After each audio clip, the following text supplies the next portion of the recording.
Okay. So we had our boy.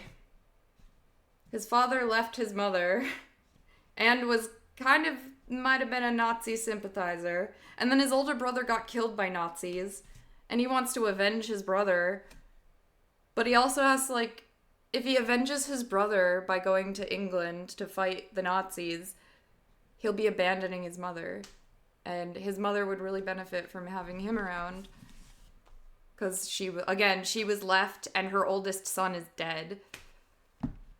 Also, I'm thinking of the Mariner's Revenge song for some reason.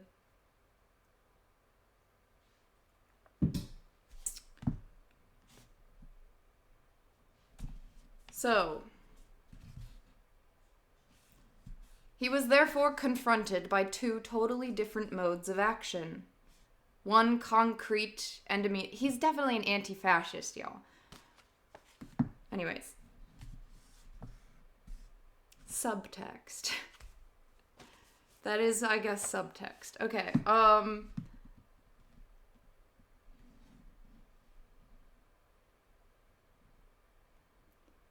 He was confronted by two totally different modes of action, one concrete and immediate, but directed only toward one individual, and the other involving an infinitely vaster group, a national core, but more ambiguous for that very reason, and which could be interrupted before being carried out. And at the same time, he was vacillating between two kinds of morality. A morality motivated by sympathy and individual devotion, and another morality with a broader scope, but less likely to be fruitful. He had to choose between the two. What could help him make that choice? The Christian doctrine? No. The Christian doctrine tells us we must be charitable, love our neighbor, sacrifice ourselves for others. Oh, how times have changed. Anyways. No, the Christian doctrine tells us that we must be charitable, love our neighbor, sacrifice ourselves for others, choose the narrow way, etc. But what is the narrow way? Whom should we love like a brother? The soldier or the mother? Which is the more useful aim? The vague one of fighting as part of a group? Or the more concrete one of helping a particular person keep on living? Who can decide that a priori? No one. No code of ethics on record answers that question.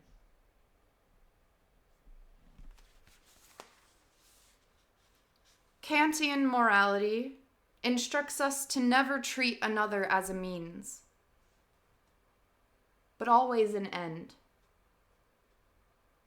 Very well. Therefore, if I stay with my mother, I will treat her as an end, not as a means. But by the same token, I will be treating those fighting on my behalf as a means. Conversely, if I join those who are fighting, I will treat them as an end, and in doing so, risk treating my mother as a means.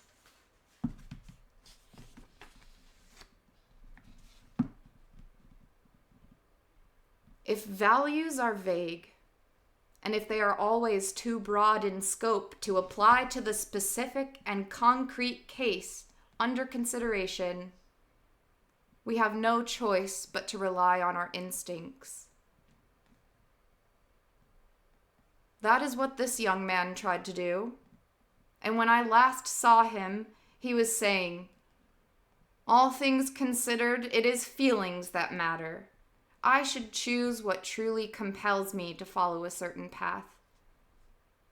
If I feel that I love my mother enough to sacrifice everything else for her, to sacrifice my desire for vengeance, my desire for action, my desire for adventure, then I should stay by her side.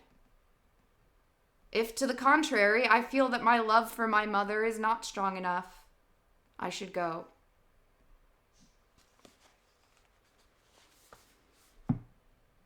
But how can we measure the strength of a feeling? What gave any value to the man's feelings for his mother? Precisely the fact that he chose to stay with her.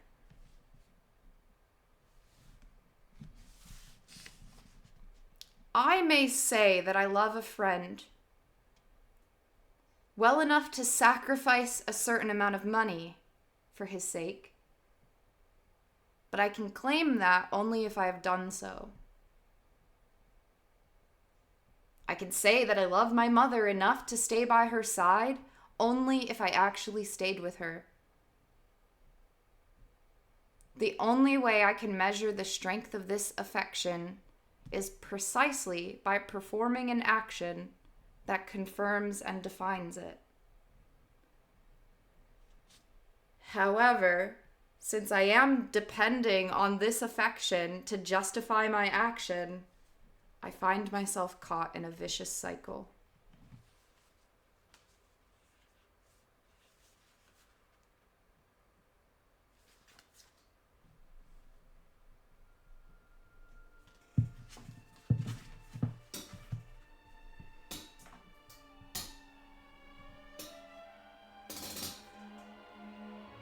Ooh, was Camus hot?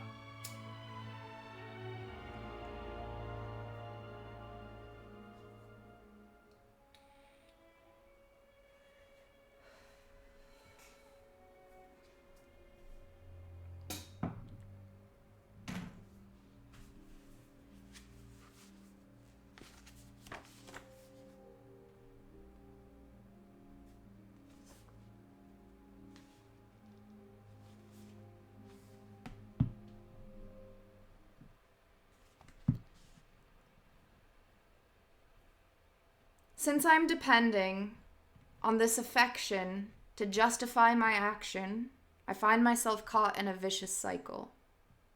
A vicious circle, sorry. Moreover, as Guide,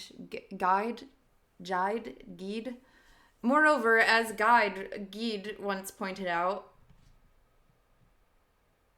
it is almost impossible to distinguish between play acting and true feelings.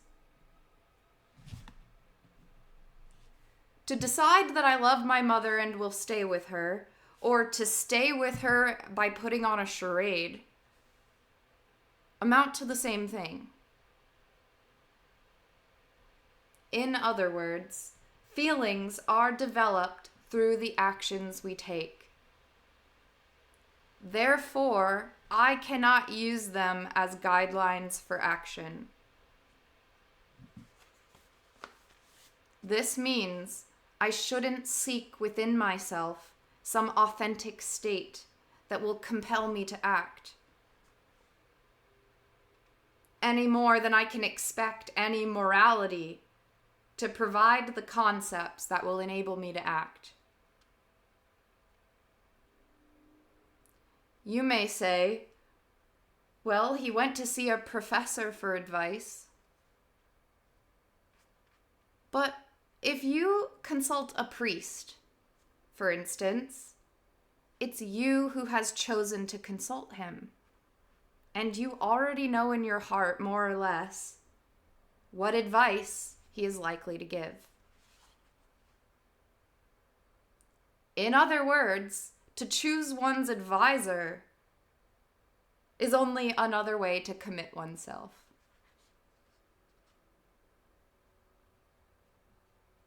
This is demonstrated by the fact that if you're a Christian, you will say, consult a priest. But there are collaborating priests, temporizing priests, and priests connected to the resistance. Which do you choose? Oh, it makes a lot more sense that collaborating means Nazi collaborating. I get it now.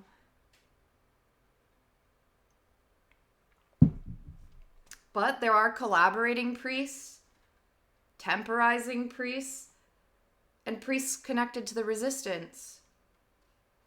Which do you choose?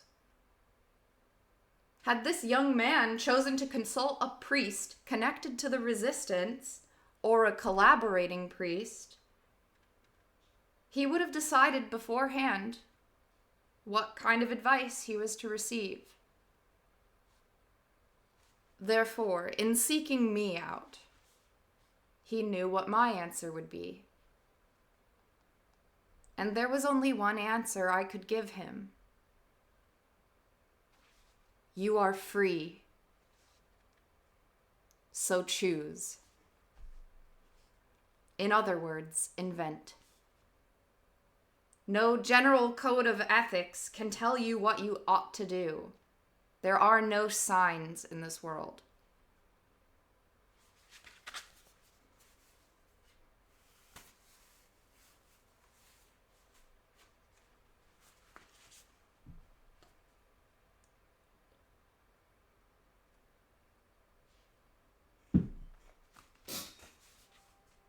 Live, goddammit, man. Live.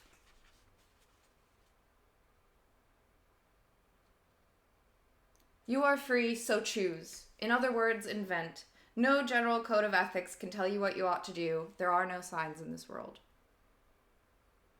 Catholics will reply, but there are signs. Be that as it may, it is I who will choose what the signs mean. When I was in a German prison camp, oh my god, lore drop.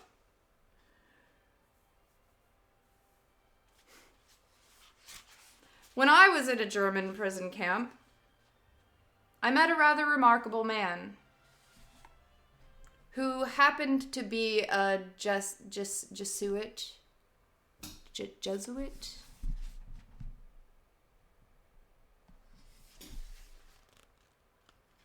Does anyone, what is that?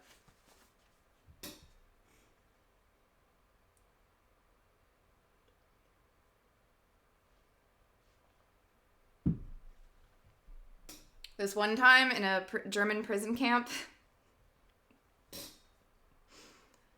I love being alive sometimes.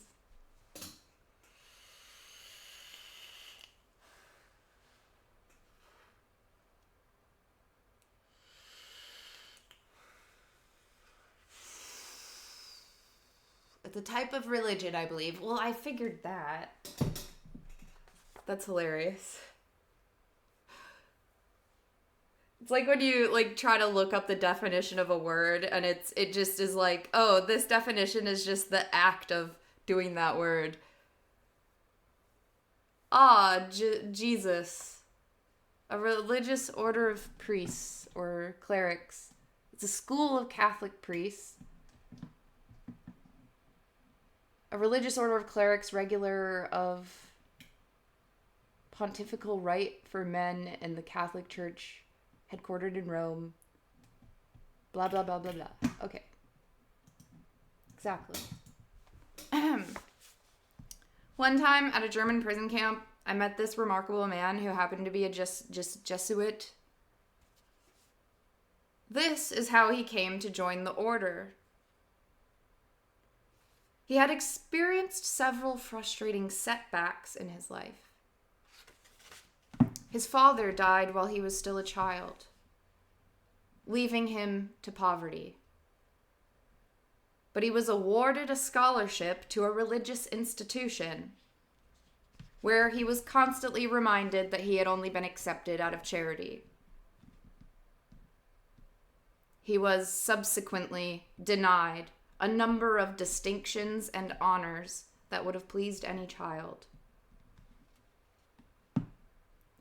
Then, when he was about 18 years old, he had an unfortunate love affair that broke his heart. Finally, at the age of 22, what should have been a trifle was actually the last straw. He flunked out of military training school. This young man had every right to believe that he was a complete failure. It was a sign. But a sign of what? He could have sought refuge in bitterness and despair. Or despair. Instead, and it was very clever of him, he chose to take it as a sign that he was not destined for secular success, and that his achievements would be attained only in the realm of religion, sanctity, and faith. He saw in all of this a message from God, and so he joined the order. Who can doubt that the meaning of the sign was determined by him, and by him alone? We might have concluded something quite different from this set of reversals. For example, that he might have been better off training to be a carpenter or a revolutionary. He, therefore, bears the full responsibility for his interpretation of the sign. This is what abandonment implies. It is we ourselves who decide who we are to be. Such abandonment entails anguish.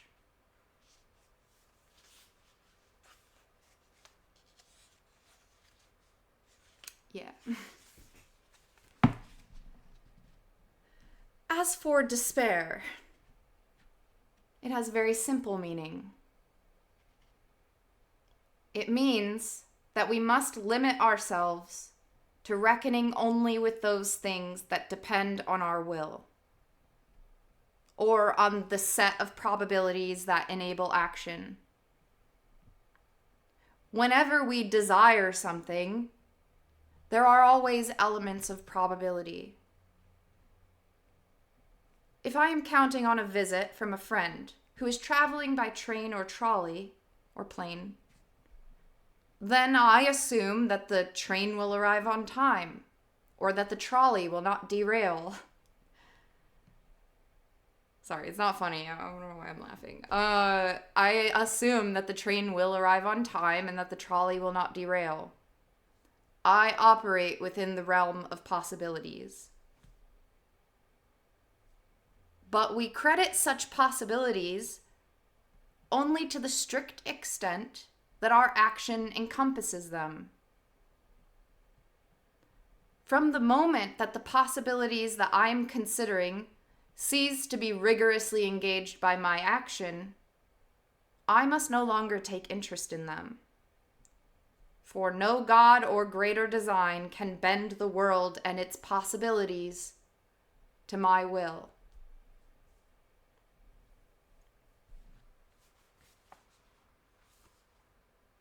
In the final analysis, when Descartes said, "Conquer yourself rather than the world," he actually meant the same thing.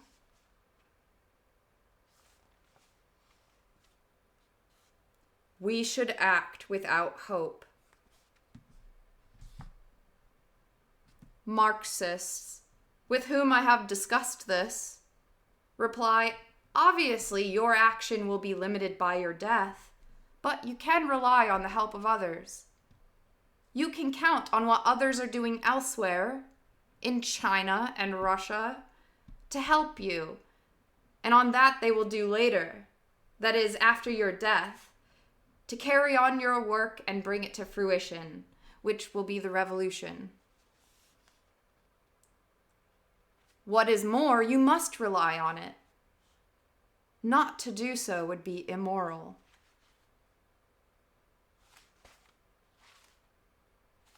My initial response to that is I will always depend on my comrades in arms in the struggle.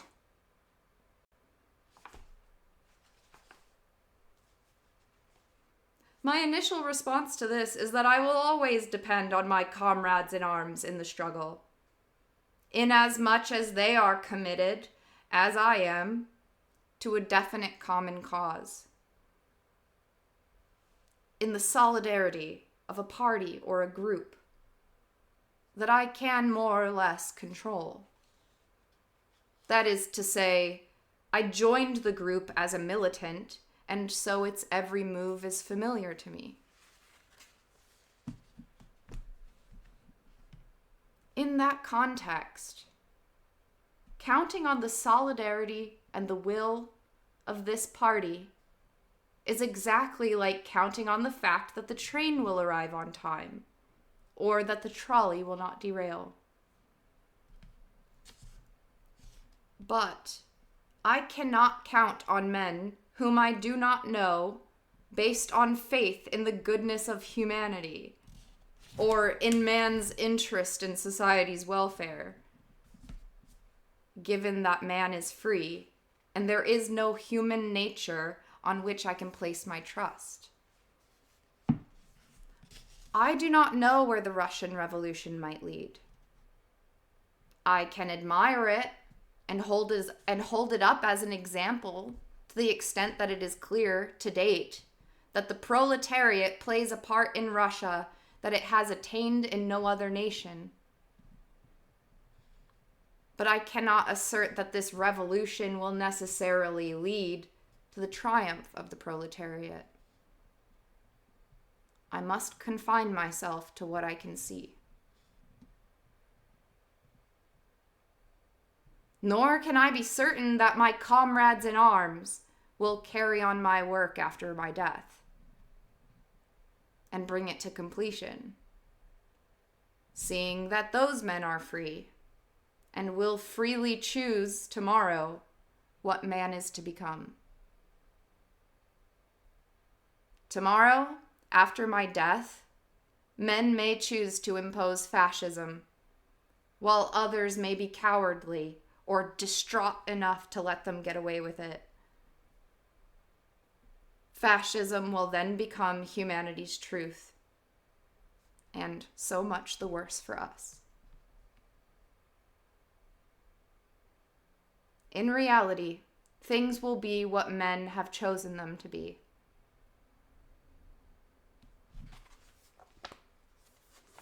Does that mean that I must commit myself? Does that mean that I must resort to quietism? No. First, I must commit myself, and then act according to the old adage. No hope is necessary to undertake anything.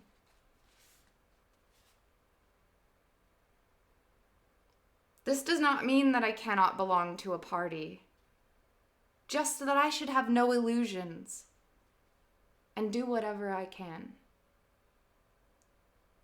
For instance, if I were to ask myself, will collectivism ever be a reality? I have no idea. All I know is that I will do everything in my power to make it happen. Beyond that, I cannot count on anything.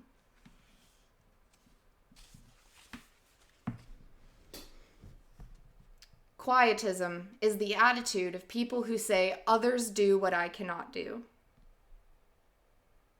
The doctrine that I am presenting to you is precisely the opposite of quietism, since it declares that reality exists only in action. It ventures even further than that, since it adds man is nothing other than his own project. He exists only to the extent that he realizes himself. Therefore, he is nothing more than the sum of his actions, nothing more than the sum of his life. Nothing more than the sum of his actions, nothing more than his life. In view of this, we can clearly understand why our doctrine horrifies some people. Or it horrifies many people. We can clearly see why our doctrine horrifies many people. For they often have no other way of putting up with their misery than to think Circumstances have been against me. I deserve a much better life than the one I have. Admittedly, I have never experienced a great love or extraordinary friendship, but that is because I have never met a man or woman worthy of it. If I have written no great books, it is because I never had the leisure to do so. If I have had no children to whom I could devote myself, it is because I did not find a man with whom I could share my life.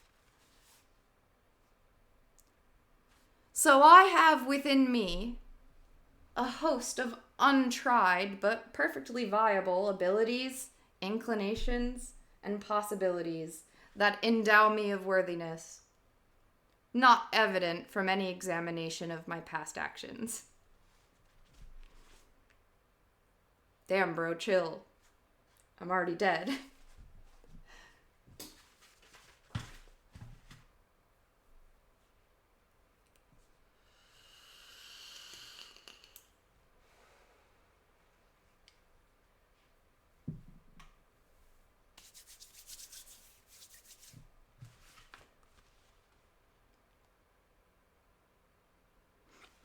So, you can see why our doctrine horrifies many people.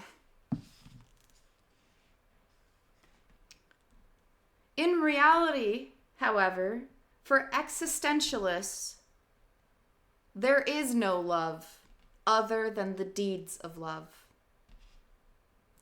No potential for love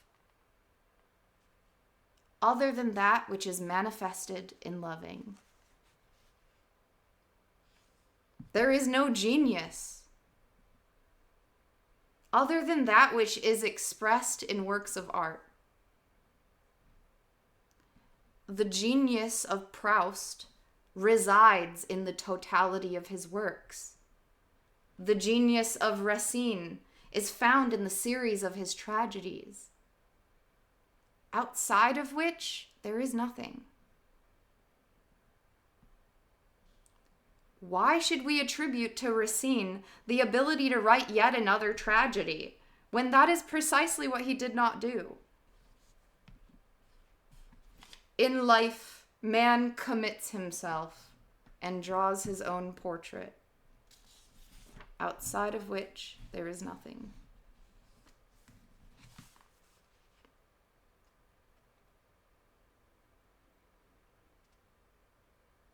No doubt, this thought may seem harsh to someone who has not made a great success of their life. But on the other hand, it helps people to understand that reality alone counts, and that dreams, expectations, and hopes only serve to define man as a broken dream, aborted hopes, and futile expectations.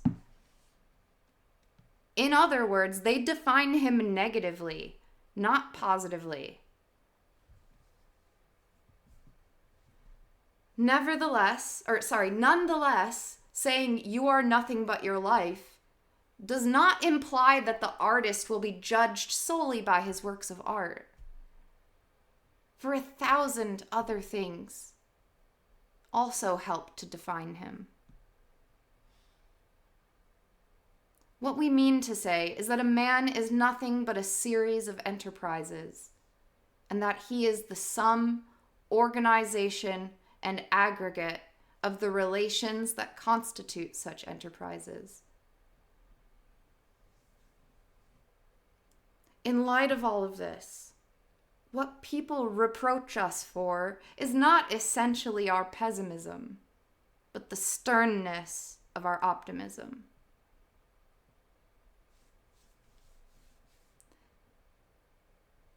If people criticize our works of fiction, in which we describe characters who are spineless, weak, cowardly, and sometimes even frankly evil,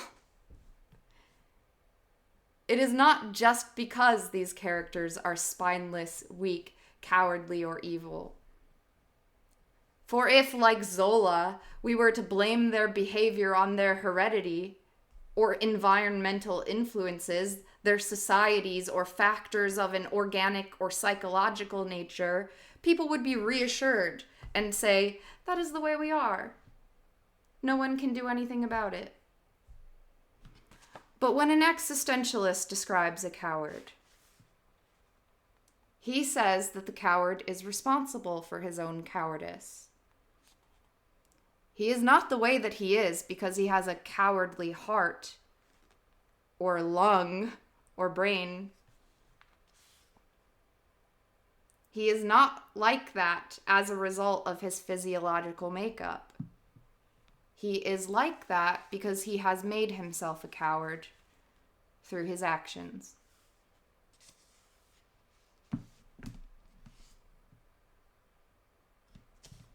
There is no such thing as a cowardly temperament. There are nervous temperaments, or poor blood, as ordinary folks call it, or rich temperaments. But just because a man has poor blood does not make him a coward. For what produces cowardice is the act of giving up or giving in. A temperament is not an action.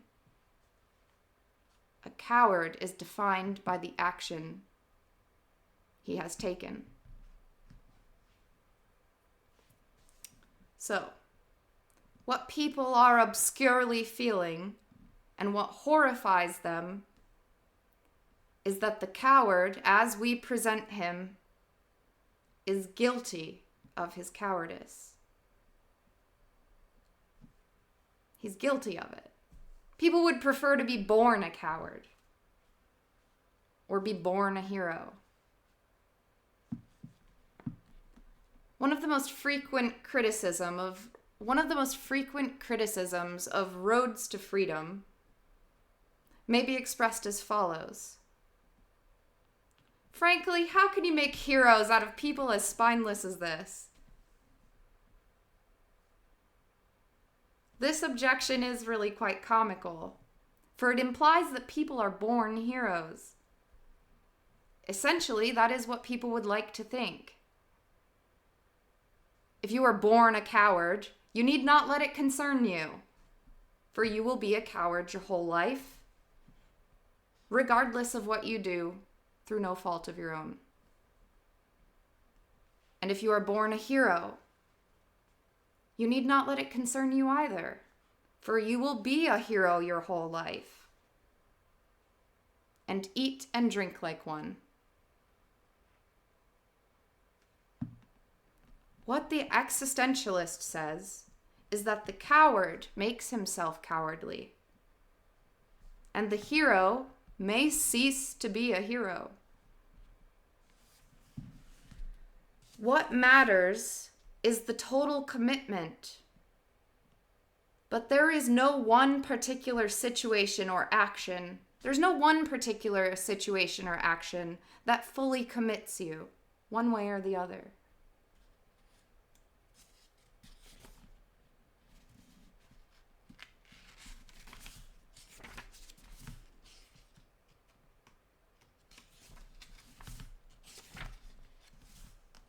Sorry, I'm running out of steam. My mouth is very dry.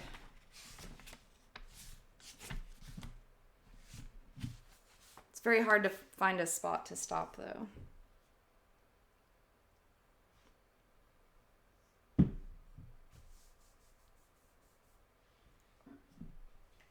Thank you. Just stop? No, I think I've already passed the point where I should have stopped, so now I'm stuck.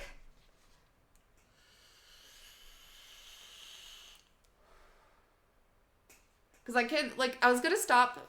Well, I don't think I've passed the point yet. Hopefully it's here somewhere. Because I didn't want to stop right where he's like a funny place to stop would be like when he says that's harsh. Oh, that's like this page.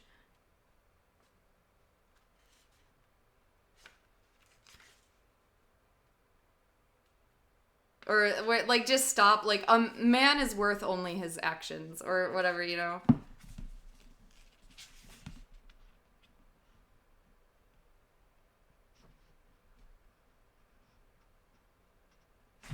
Outside of which there is nothing. The end.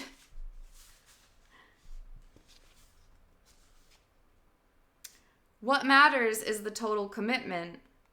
But there is no one particular situation or action that fully commits you one way or the other. We have now, I think, dispensed with a number of charges brought against existentialism. You have seen that it cannot be considered a philosophy of quietism, since it defines man by his actions. Nor can it be called a pessimistic description of man, for no doctrine is more optimistic,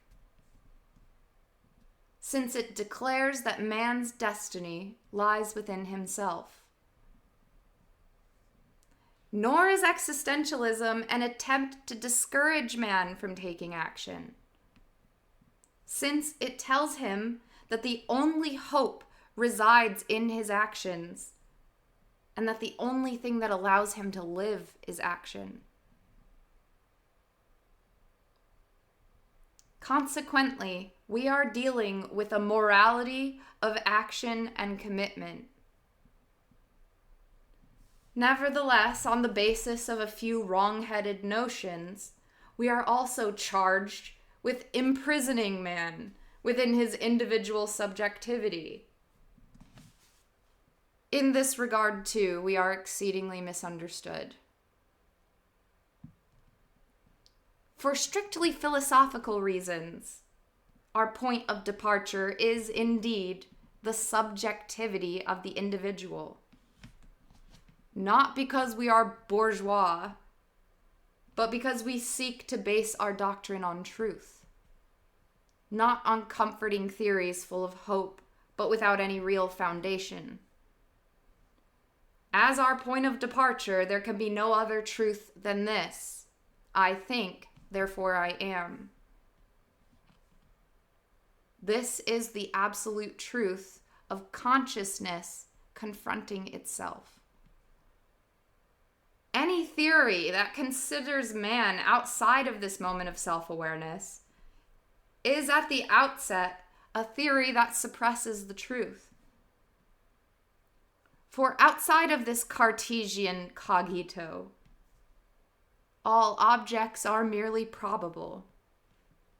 And a doctrine of probabilities not rooted in any truth crumbles into nothing. In order to define the probable, one must possess what is true. Therefore, in order for any truth to exist, there must first be an absolute truth. The latter is simple, easy to attain, and within everyone's reach. One need only seize it directly.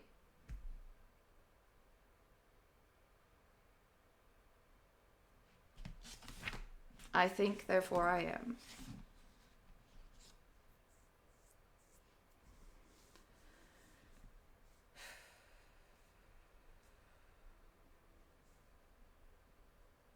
We are accused of imprisoning man within his individual subjectivity. For strictly philosophical reasons, our point of departure is the subjectivity of the individual. It can be no other truth than I think, therefore I am. In order for any truth to exist, there must first be an absolute truth. The latter is simple, easy to attain, and within everyone's reach. One need only seize it directly. In the second place, this is the only theory that endows man with any dignity, and the only one that does not turn him into an object. The effect of any form of materialism is to treat all men, including oneself, as objects, which is to say, as a set of predetermined reactions indistinguishable from the properties and phenomena that constitute, say, a table, a chair, or a stone. Our aim is exactly to establish the human kingdom as a set of values distinct from the material world. But the subjectivity that we thereby attain as standard of truth is not strictly individual in nature, for we have just demonstrated that it is not only oneself that one discovers in the cogito, but also the existence of others.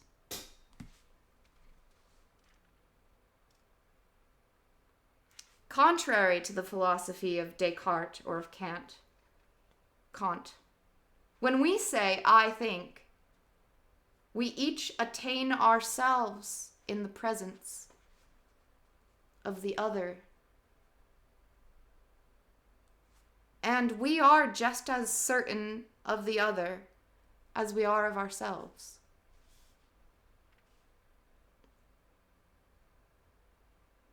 Therefore, the man who becomes aware of himself directly in the cogito also perceives all others. And he does so as the condition of his existence, of his own existence. He does so as the condition of his own existence. He realizes that he cannot be anything in the sense in which we say someone is spiritual or cruel or jealous, unless others acknowledge him as such. I cannot discover any truth about myself whatsoever, except through the mediation of another. The other is essential to my existence, as well as the knowledge I have of myself. Under these conditions, my intimate discovery of myself is at the same time a revelation of the other as a freedom that confronts my own, and that cannot think or will without doing so for or against me. We are thus immediately thrust into a world that we may call intersubjectivity. It is in this world that man decides what he is and what others are.